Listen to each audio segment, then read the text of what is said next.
पिताजी तो थे ही नहीं घर में, उनका साया आधा ही आधा रहता था, मगर मैं अपनी माँ से मैंने किंडरगार्टन में जाने से पहले ही जो जीवन का पाठ जो है, जो मुझे सिखाया गया, मेरी माँ से ही मैंने सीखा।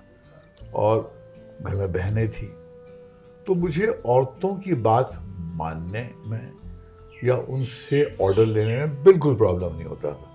इनफैक्ट बड़े बड़े ब्यूरोक्रेट्स, मुझे जो लेडीज़ होती थी ब्यूरोक्रेट्स, वो बोलती थी आप अजीब किस्म के आदमी हैं, आप इतना मुंहफट बोलते हैं, इतना सख्त बोलते हैं, मगर औरतों की बात आप बहुत आसानी से सुनते हैं।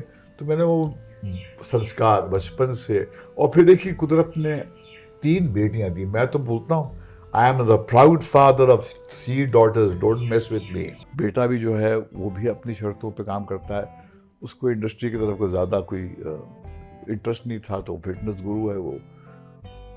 तो औलाद जब आपकी अपने आप में अपने पैरों पे खड़े होकर अपना एक मकाम बनाती है, तो लगता है कि कुछ सही ही किया होगा। राह को देखता हूँ तो मुझे लगा था कि अभी मैं आर्या के एक चमत्कार से निकल ही पा रहा था कि भैया कि हाँ चलो ये घर में क्या पैदा हो गया, क्योंकि भैया जुहू में पली हुई बच्ची है। कहाँ हमारे घर में फिल्म का एक कल्चर भी नहीं था।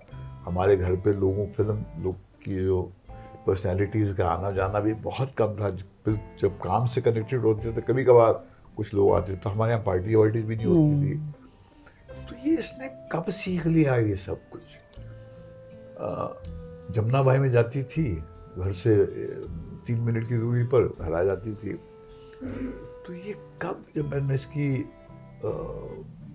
कुर्ता पंजाब देखी या हाईवे देखी, तो मैंने कहा ये कहाँ से इसने सीखा ये सब कुछ। और फिर गंगूबाई देखी मैंने, तो मैंने कहा ये सीखा कहाँ से उसने। तो मगर एक बात उसमें बच्ची में थी शुरू से, कि उसने शुरू से ये था कि मैं एक्ट्रेस हूँ।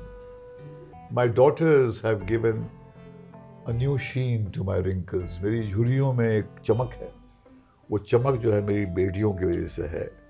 और भैया मुझसे ज़रा बच के रहना, मैं 3 बेटियों का बाप हूँ।